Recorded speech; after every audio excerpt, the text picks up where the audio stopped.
আসসালামু আলাইকুম। বাংলা নিকেতন job solution class 10 আপনাদের সবাইকে স্বাগত জানাচ্ছি।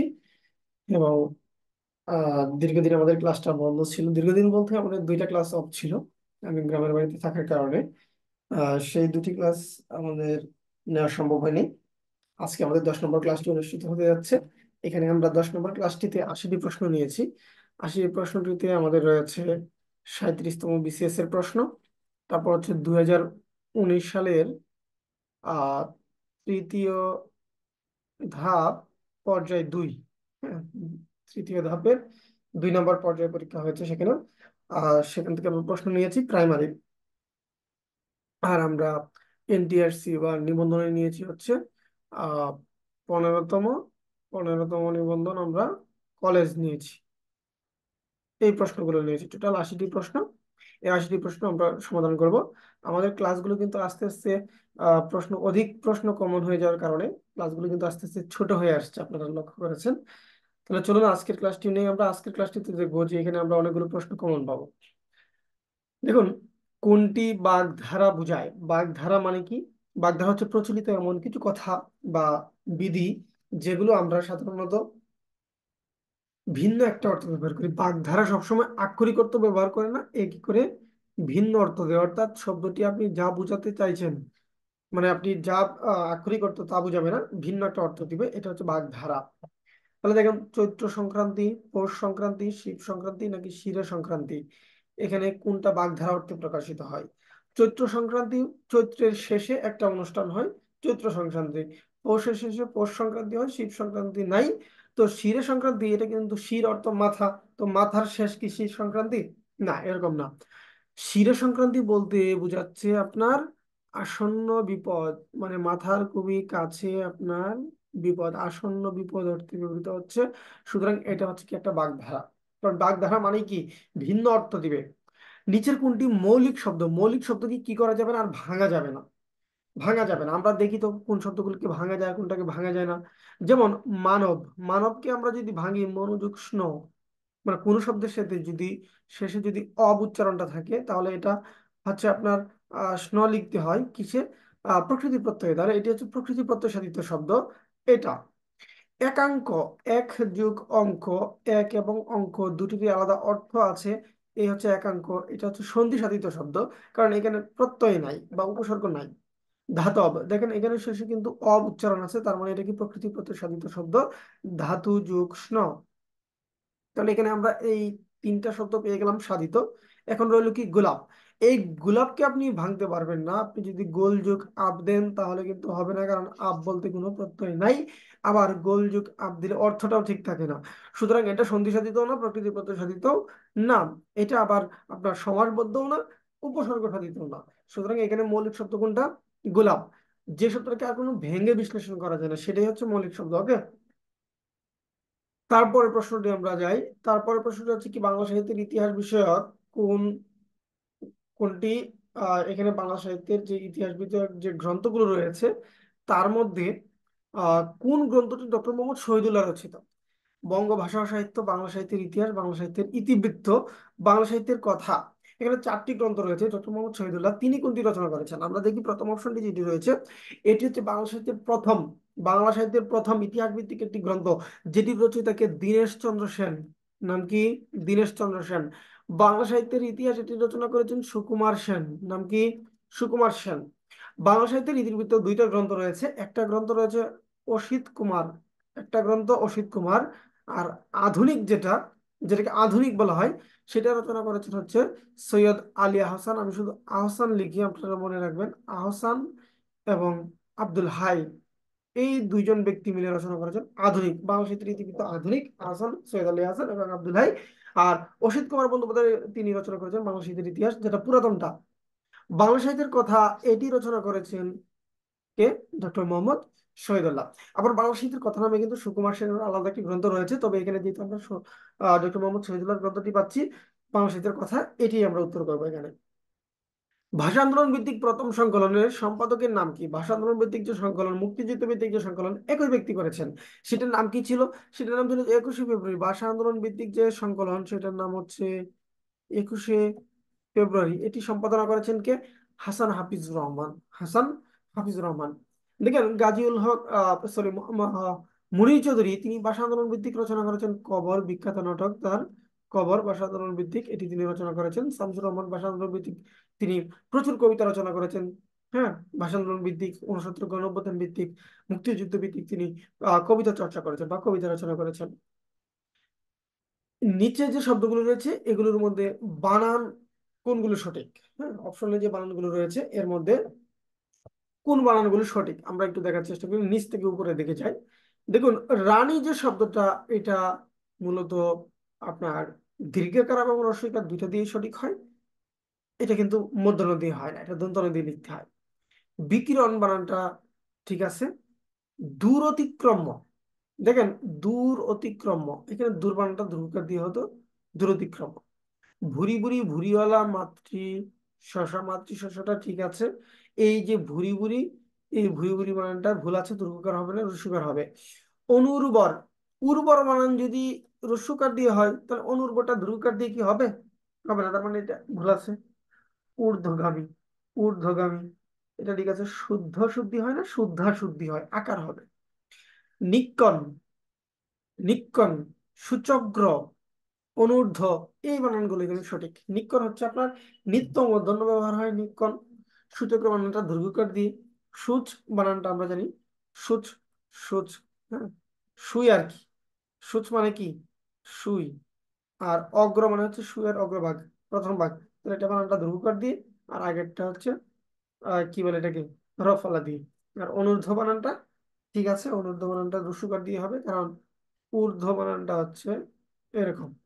তাহলে অনূর্ধ্ব বানানটা কি দিয়ে হবে? পুরস্কার দিয়ে হবে, স্বাভাবিক। এখানে প্রথমটা হচ্ছে সঠিক উত্তর।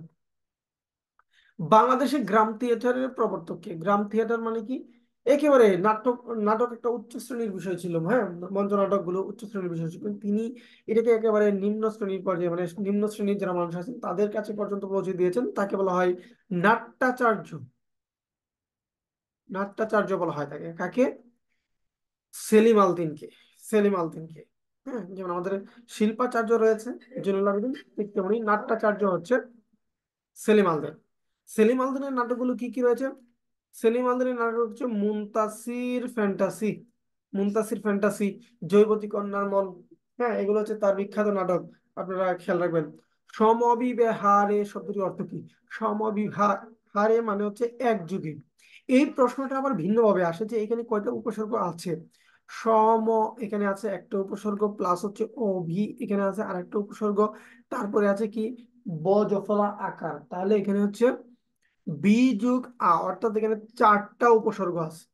চারটা উপসর্গ আছে, যুগ হচ্ছে হার, এই হচ্ছে শব্দটি ভাঙলে হয়। এখানে চারটি উপসর্গ আছে, কিন্তু এটা কিন্তু পরীক্ষা আসে যেখানে কয়টি উপসর্গ আছে, চারটি উপসর্গ। সমবিহারে মানে হচ্ছে এক যুগে, একত্রে। ওকে।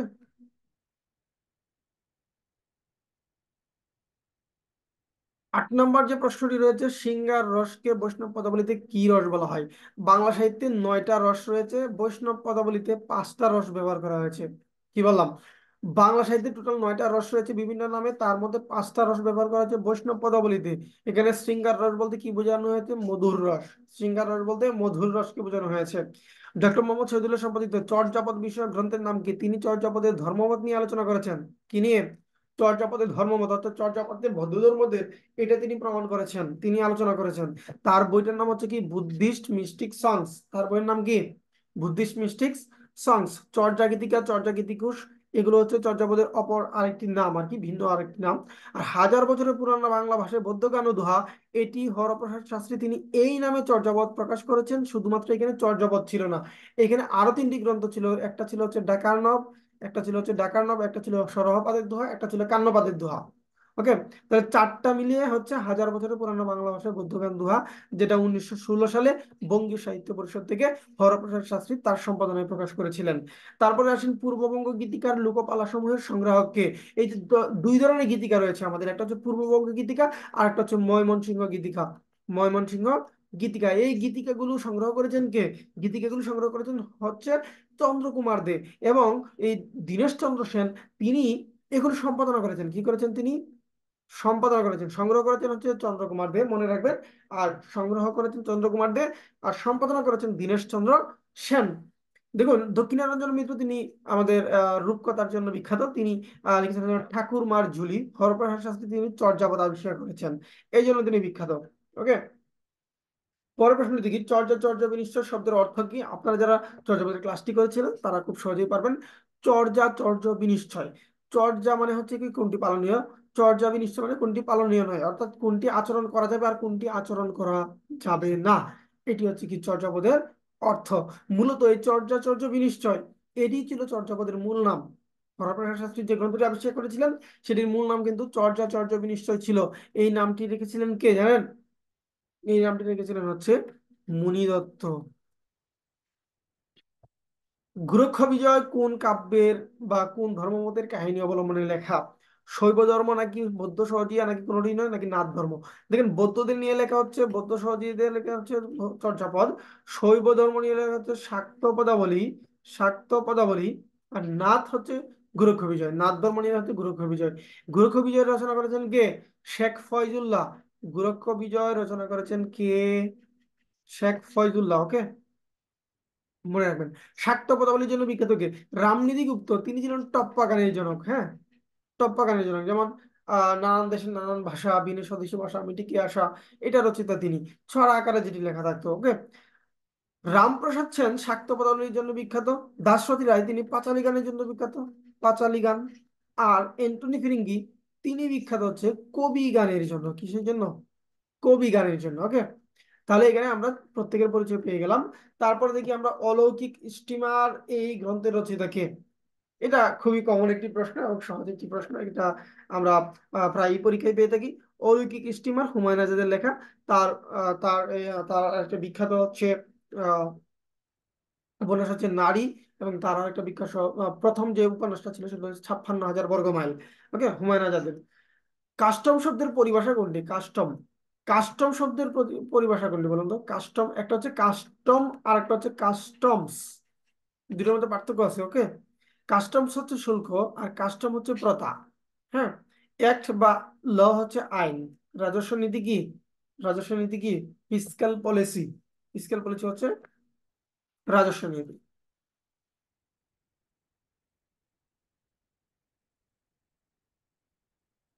কাজী নজরুল ইসলাম তার কবিতায় কালা পাহাড়কে কেন স্মরণ করেছেন? কাজী নজরুল ইসলাম একজন সংস্কারবাদী লোক ছিলেন, তাই না? এবং তিনি কি বলে অসাম্প্রদায়িক চেতনার একজন লোক ছিলেন। তো ব্রাহ্মণ যুগে নব মুসলিম ছিলেন বলে? না, তিনি তো নব মুসলিম ছিলেন অবশ্যই। তবে আহ, আহ, এটাই মানে এই ব্রাহ্মণ যুগে ছিলেন বলেই এই জন্যই তিনি তাকে স্মরণ করেছেন, ব্যাপারটা এমন না। কারণ হচ্ছে কালা পাহাড় তিনি সত্য মিথ্যা যাচাই বাছাই করে সংস্কার কুসংস্কার গুলো কিভাবে বেড়ে উঠেছে সেগুলোর বিরুদ্ধে গিয়ে তিনি কথা বলেছেন। ইসলামের গুণকীর্ত করেছেন বলে এটাও না, প্রাচীন বাংলার বিদ্রোহী ছিলেন বলে না, প্রচলিত ধর্ম এবং সংস্কার বিদ্বেষী ছিলেন বলে। প্রচলিত ধর্ম এবং সংস্কার, সংস্কার বলতে কুসংস্কার আর কি, বিদ্বেষী ছিলেন তিনি। প্রদীপ নিভিয়া গেল এই বিখ্যাত বর্ণনা কোন উপন্যাসের? বঙ্কিমের বিষবৃক্ষ নাকি চোখের বালি, রবীন্দ্রনাথের নাকি কপালকুণ্ডলা নাকি যোগাযোগ? দেখুন, এটি হচ্ছে বঙ্কিমের কপালকুণ্ডলা উপন্যাসের। কপালকুণ্ডলা উপন্যাসটি 1866 সালে প্রকাশিত এবং এটি হচ্ছে প্রথম সার্থক রোমান্টিক উপন্যাস। ওকে, সার্থক রোমান্টিক উপন্যাস, বাংলা সার্থক রোমান্টিক উপন্যাস হচ্ছে এটি। এই কপালকুণ্ডলা উপন্যাসে একটা বিখ্যাত উক্তি রয়েছে যেটি বাংলা সাহিত্যের প্রথম সার্থক আহ উক্তি হিসেবে পরিচিত, সেটা হচ্ছে পথিক তুমি পথ হারাইয়াছ। মাতৃভাষার প্রতি যাহার ভক্তি নাই সে মানুষ নহে, পশু। এটা আমরা পেয়েছি আরো আগে, এটা আমাদের রিপিট প্রশ্ন। এই উক্তিটি কার? এক কথায় উত্তর করে দেই, সেটা হচ্ছে মীর মশাররফ হোসেনের। মাতৃভাষায় যাহার ভক্তি নাই সে মানুষ নহে। আব্দুল হাকিমের মাতৃভাষা নিয়ে উক্তি রয়েছে, মাতৃভাষা নিয়ে উক্তি রয়েছে। ডক্টর মোহাম্মদ শহীদুল্লাহ। বর্গের কোন বর্ণসমূহের ধ্বনি মহাপ্রাণ ধ্বনি? বর্গের যে তৃতীয় বর্ণ এটা অল্প প্রাণ। বর্গের তৃতীয় বর্ণ হচ্ছে অল্প প্রাণ, প্রথম বর্ণ অল্প প্রাণ, দ্বিতীয় বর্ণ এবং চতুর্থ বর্ণ এগুলো হচ্ছে মহাপ্রাণ। যেমন, যেমন ধরুন ক হচ্ছে প্রথম বর্গ, প্রথম বর্ণ, খ হচ্ছে দ্বিতীয়, গ হচ্ছে তৃতীয়, ঘ হচ্ছে চতুর্থ। তাহলে এটা হচ্ছে অল্প, এটা হচ্ছে অল্প, এগুলো কি অল্প। আর এই যে দুইটা দেখতে পাচ্ছেন দ্বিতীয় এবং চতুর্থ, এগুলো হচ্ছে মহাপ্রাণ। খ, ঘ, মহাপ্রাণ। ওকে, কদাকার শব্দটি উপসর্গ, কোন উপসর্গ যদি করতে হয়? আমরা জানি যে তিন ধরনের উপসর্গ রয়েছে, দেশি, সংস্কৃত, বিদেশি। তো কদাকার, কদ আকার, তাই না? ইতিউনা কতকনি, ইতিউনা কদ কোনি, এটা কোথায়? দেশি উপসর্গে, তাই না? দেশি উপসর্গ আছে 21টা। কদাকার কিন্তু, এটা কিন্তু নেগেটিভ অর্থে ব্যবহৃত হয়েছে, হ্যাঁ, নেতিবাচক অর্থে। এটা কিন্তু পরীক্ষায় আসে যে এটা কি অর্থে ব্যবহৃত হয়েছে, এটা নেতিবাচক অর্থে। যুক্তাক্ষর, আচ্ছা, দেখুন, যুক্তাক্ষর এক মাত্রা এবং বদ্ধাক্ষরও, যুক্তাক্ষর না, এটা মুক্তাক্ষর, হ্যাঁ।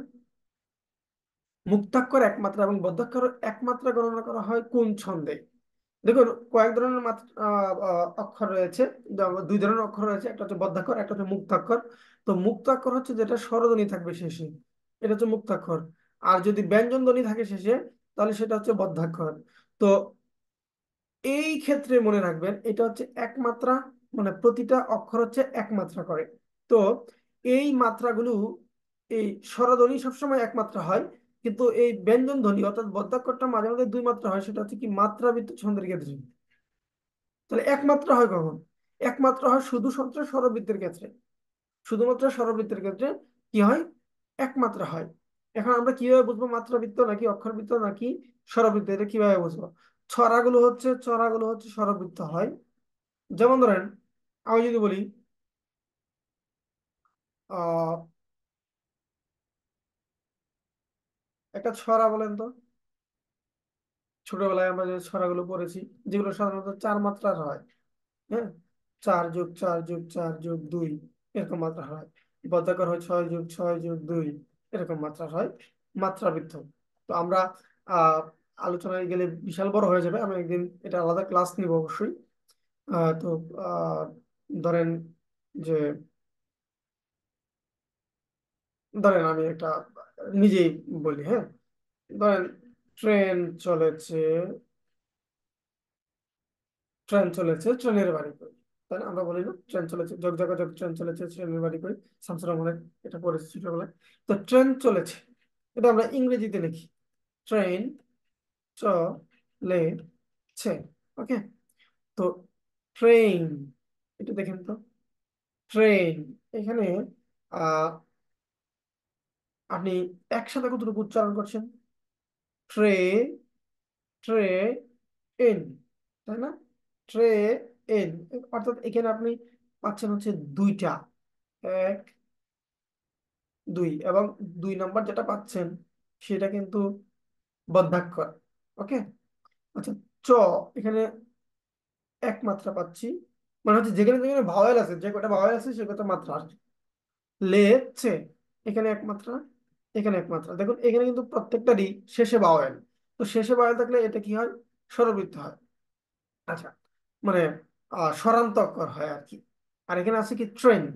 এখন আপনি দেখেন ট্রেন, এখানে আপনি কি পাচ্ছেন?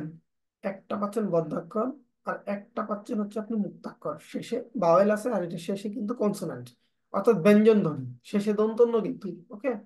আচ্ছা, তাহলে এটা সরি, এইটা হচ্ছে মাত্রাবৃত্ত না, এই জন্যই এক মাত্রা ধরছি। যদি মাত্রাবৃত্ত হইতো তাহলে আমি এটাকে 2 মাত্রা হিসাব করতাম। তাহলে ট্রেন চলেছে, এখানে মাত্রা আছে টোটাল 5টা। ট্রেন চলেছে, এখানে টোটাল মাত্রা কয়টা? 5টা। আবার আরেকটা জিনিস আপনারা খেয়াল করে দেখেন, আমি যদি বলি আহ 30 বছর ভিজায় রেখেছি 2 নয়নের জলে, এই যে 30 বছর ভিজায় রেখেছি 2 নয়নের জলে, এটা কিন্তু মাত্রাবৃত্ত, এখানে 2 মাত্রা হবে। এটা অন্যদিন আমি বিস্তারিত আলোচনা করে দেবো, আপাতত মনে রাখেন যে এই মুক্তাক্ষর এবং বদ্ধাক্ষর সব একমাত্রা হয় স্বরবৃদ্ধে। নিচের কোনটি অশুদ্ধ? অহিংস, সহিংস, এটা শুদ্ধ। প্রসন্ন, বিষণ্ণ শুদ্ধ। নিষ্পাপ, পাপিনী শুদ্ধ। দোষীটা হয় নির্দোষ, এখানে দীর্ঘিকারটা হবে না। তার মানে এটা হচ্ছে সঠিক উত্তর, দোষী নির্দোষ, নির্দোষী না কিন্তু।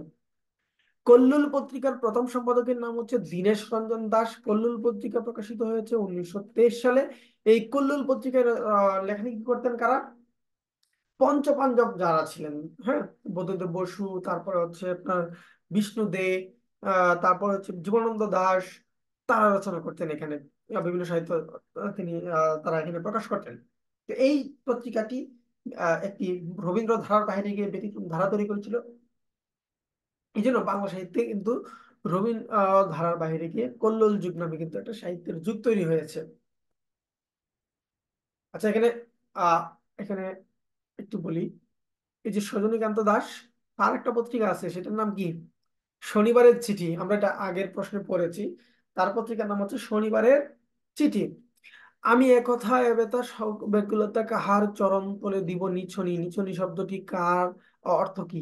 এটা হচ্ছে রবীন্দ্রনাথ ঠাকুরের একটা গানের একটা লাইন। এখানে নিছনি শব্দের অর্থ কি?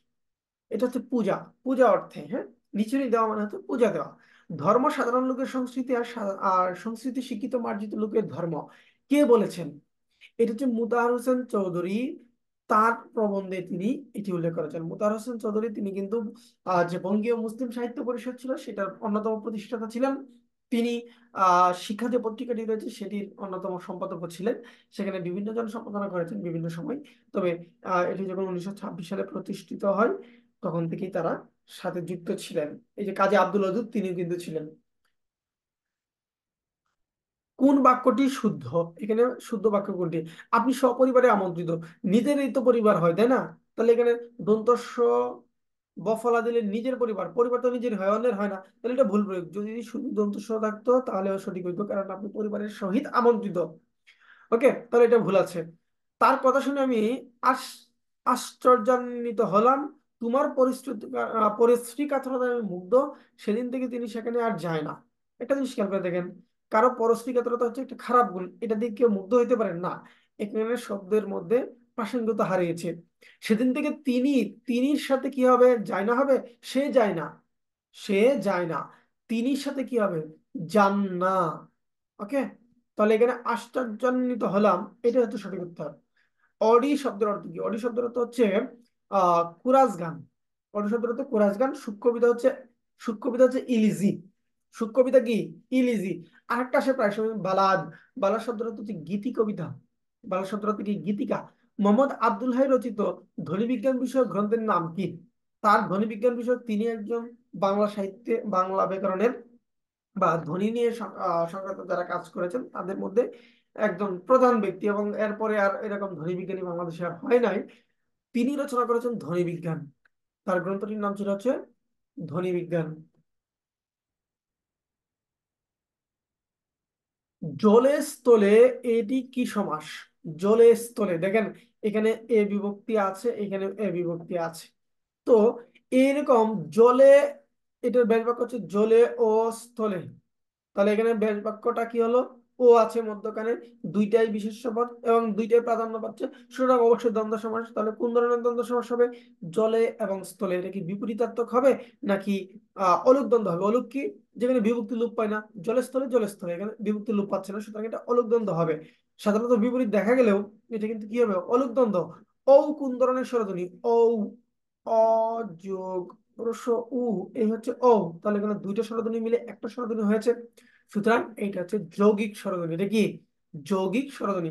বিস্ময়াপন্ন সমস্ত ব্যাস বাক্য কি? বিস্ময়াপন্ন মানে হচ্ছে বিস্ময়কে আপন্ন করে। তাহলে বিস্ময় দ্বারা আপন্ন তো হবেই না, বিস্ময় আপন্ন হবে না, বিস্ময় যে আপন্ন সেটাও হবে না। বিস্ময়কে আপন্ন, বিস্ময়কে আপন্ন, এটা তৎপুরুষ সমাস।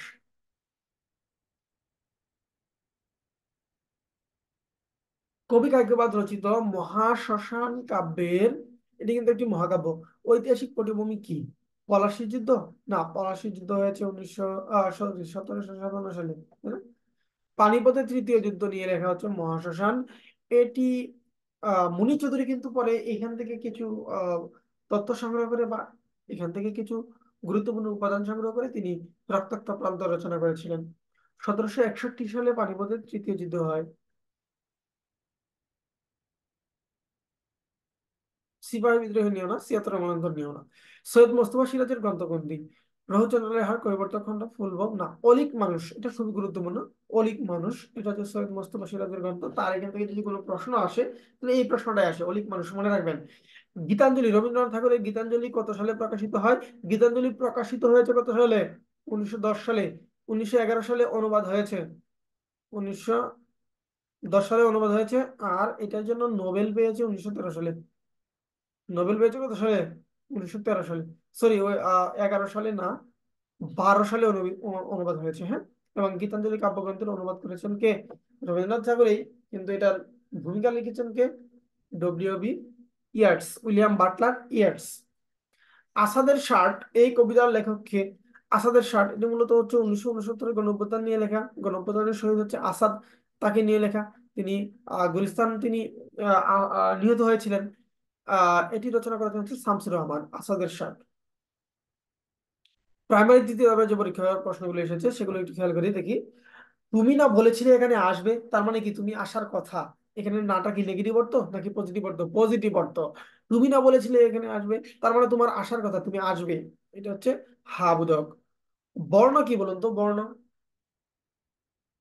বর্ণ হচ্ছে ধ্বনির যে নির্দেশক চিহ্নগুলো বা প্রতীকগুলো, সেগুলো হচ্ছে বর্ণ।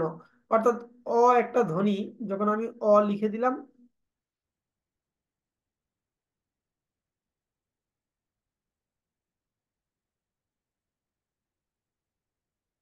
যখন আমি অ লিখে দিলাম তখন কিন্তু আপনার কি হয়ে যাবে? তখন হচ্ছে আপনি দেখবেন যে এটা চিনতে পারবেন স্বরেও দেখে। হ্যাঁ, স্বরে দেখে চিনতে পারবেন। আচ্ছা, জুমের টাইম আউট দেখাচ্ছে, সম্ভবত এটার পেইড ভার্সনের মেয়াদ শেষ হয়ে গেছে। আমি একটু দ্রুত করার চেষ্টা করবো, ওকে? শুধু উত্তরগুলো দিয়ে যাচ্ছি। ধ্বনি নির্দেশক প্রতীক হচ্ছে বর্ণ। ওকে। আচ্ছা, তেপান্তর কোন সমাসের উদাহরণ? তেপান্তর তিন প্রান্তরের সমাহার। তাহলে এখানে কি আছে? সংখ্যাবাচক শব্দ আছে, সমাহার কথাটা আছে। এটা হচ্ছে দ্বিগু সমাস। আমি, তুমি এবং সে, এই সবাই মিলে কি হয়? আমরা হয়। এটা হচ্ছে একশের দ্বন্দ্ব সমাস। ওকে। বুঝে শুনে উত্তর দাও, নতুবা তুমি ভুল হবে। আচ্ছা, এই নতুবা হচ্ছে সংযোজক অব্যয়। সংযোজক অব্যয় থাকলে সেটা যৌগিক বাক্য হয়। সংযোজক অব্যয় থাকলে কি হয়? যৌগিক বাক্য হয়। সকল শিক্ষকগণ আজ উপস্থিত বাক্যটি কোন দোষে দুষ্ট? সকল শিক্ষকগণ, দেখেন এখানে সকল কথাটা আছে, এখানে সকল কথাটা আছে, আবার গণ কথাটা আছে। তাহলে আপনি খেয়াল করে দেখেন তো।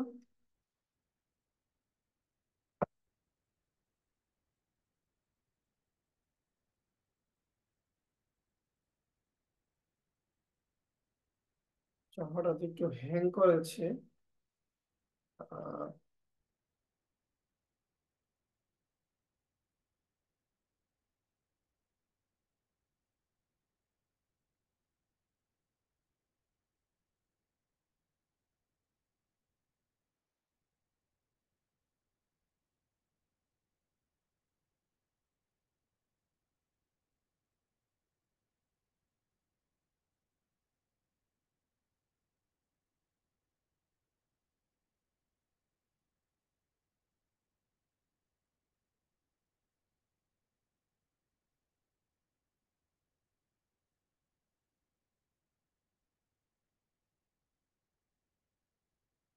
ওকে,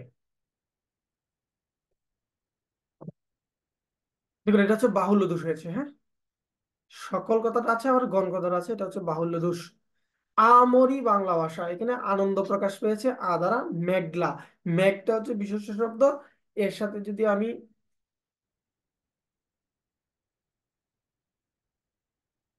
লাটা যুক্ত করেছি, এটা হচ্ছে বিশেষণ প্রকাশ করে। কি প্রকাশ করে? বিশেষণ।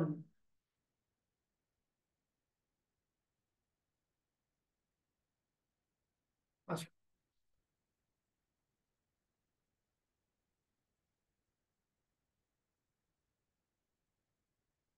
শুদ্ধ বানানগুচ্ছ কোনটি? দেখুন, গণনা, গণিকা, শোণিত সব হচ্ছে মূর্ধন্য দিয়ে হবে। শীত শব্দের অর্থ হচ্ছে সাদা, তাহলে এই শীতের সমার্থক হবে শুক্ল। শুক্ল মানে কি? সাদা। ধবল মানে সাদা। ওকে। একই সঙ্গে উচ্চারিত দুটি ধ্বনি মিলিত স্বরধ্বনিকে কি বলে?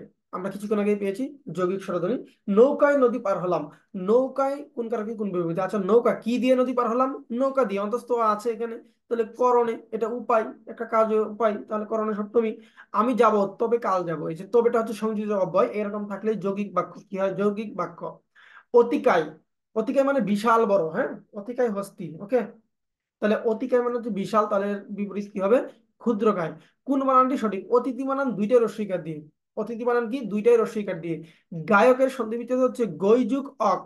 গই মানে গান করা, এর সাথে অক যুক্ত হয়েছে, গই যুগ অক, এটা মূলত প্রকৃতি প্রত্যয় সাধিত শব্দ। টাকায় টাকা আনে, এটা নিয়ে আমি বিস্তারিত আলোচনা করেছি। টাকায় টাকা আনে, কে টাকা আনে? টাকাটা টাকা আনতেছে, তাহলে এখানে কর্তৃকারকের সপ্তমী হবে, কারণ সেখানে কর্তার কাজ করছে। শুদ্ধ বানান কোনটি? দৈন্যতা না, দৈন্যতা, এখানে তা যুক্ত করলে সেটা অপপ্রয়োগ হয়। ফুল দেখতে সুন্দর, দরিদ্র, হ্যাঁ এটা সঠিক। ভুল লিখতে ভুল করো না, ভুল বানানটা ভুল আছে এখানে। দরিদ্রতা, এখানে তাটা ভুল টুল, শুধু দরিদ্র হলে ঠিক আছে, দারিদ্রতা হলে ঠিক আছে। দৈন্য ঠিক আছে, দীনতা হলে ঠিক আছে, ওকে। তাহলে 2 নম্বরটা হচ্ছে সঠিক উত্তর এখানে। তারপর আসেন, সুন্দর মাত্র একটা আকর্ষণ শক্তি আছে। সুন্দর সাধারণত আমরা জানি বিশেষণ, কিন্তু এখানে সুন্দর মাত্র একটা আকর্ষণ শক্তি আছে, এখানে সুন্দরটা হচ্ছে বিশেষ অর্থে ব্যবহৃত হয়েছে। মুদের গরব মুদের আশা আমরি বাংলা ভাষায়, এখানে রচয়িতা কে? অতুল প্রসাদ সেন। দেখুন, ইপিকুরিয়াম বা ইপিকুরিজম এর যথার্থ পরিভাষা কোনটি? ইপিকুরিজম মানে হচ্ছে ভূগভাগ, ভূগভাগ। মৌলিক শব্দ কোনটি? শ্রবণ, শ্রুযোগ অনর্থ পরিষ্কার, পরিষ্কারকে যদি লিখি পরিযুক্কার, পরিষ্কার। পাঠক, পঠ যুগ অক, কালো কি ভাঙা যাবে? না, এইটা হচ্ছে মৌলিক শব্দ। সুন্দর মানুষকে নিজের দিকে টেনে বাক্যটিতে সুন্দর শব্দটি কোন? এই সুন্দর হচ্ছে বিশেষ্য।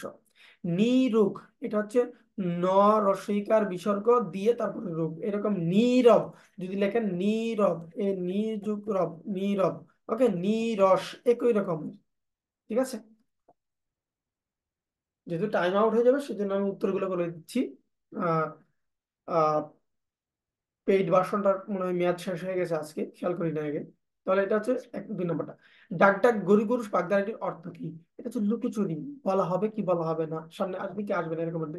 অনেক, নয় এক, এটা হচ্ছে নেগেটিভ বোঝায়, ন তৎপুরুষ। ডাক্তার সাহেবের হাত যশ ভালো। হাত যশ ভালো বলতে এখানে মূলত নিপুণতা অর্থে বোঝাচ্ছে, অর্থাৎ তিনি যা করেন, যা ধরেন সেটাই ভালো হয়, ওকে, পজিটিভ অর্থে। প্রসূন শব্দের অর্থ হচ্ছে ফুল বা পুষ্প।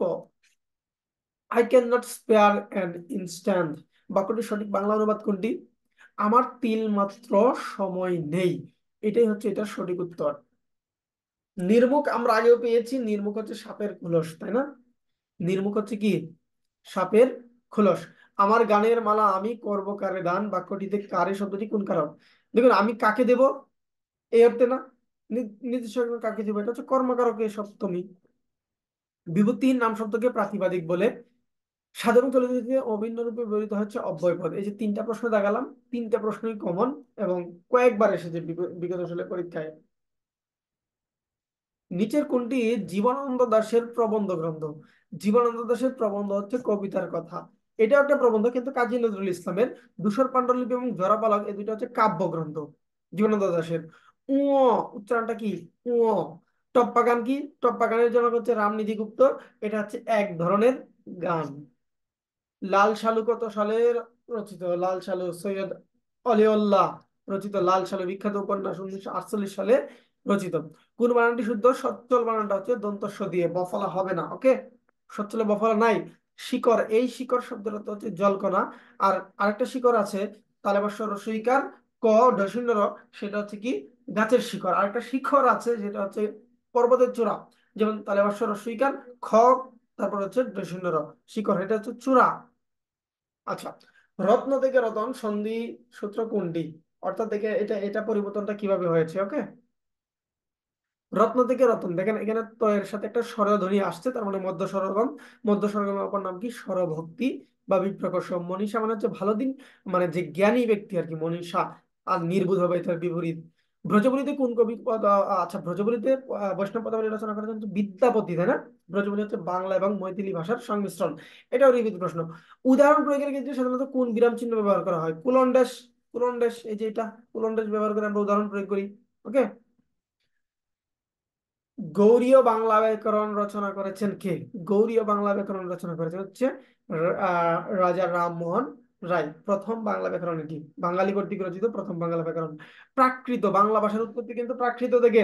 এই প্রাকৃত শব্দের অর্থ হচ্ছে জনগণের ভাষা, সাধারণত হচ্ছে প্রাকৃত শব্দের অর্থ হচ্ছে স্বাভাবিক, ওকে। যেহেতু প্রাকৃতিক শব্দের অর্থ, তাহলে এখানে আমরা রিপিট প্রশ্ন অধিকাংশ পেয়েছি এবং সময় স্বল্পতা ছিল, সেজন্য আমরা কি করলাম, সেজন্য আমরা হচ্ছে একটু খুব দ্রুত উত্তরগুলো করে গেলাম এবং এখানে ব্যাখ্যা করার প্রশ্ন ছিল কম। পরবর্তী ক্লাসে স্বাগত জানাচ্ছি সবাইকে। আজকে এ পর্যন্তই। সবাইকে শুভরাত্রি এবং আল্লাহ হাফেজ।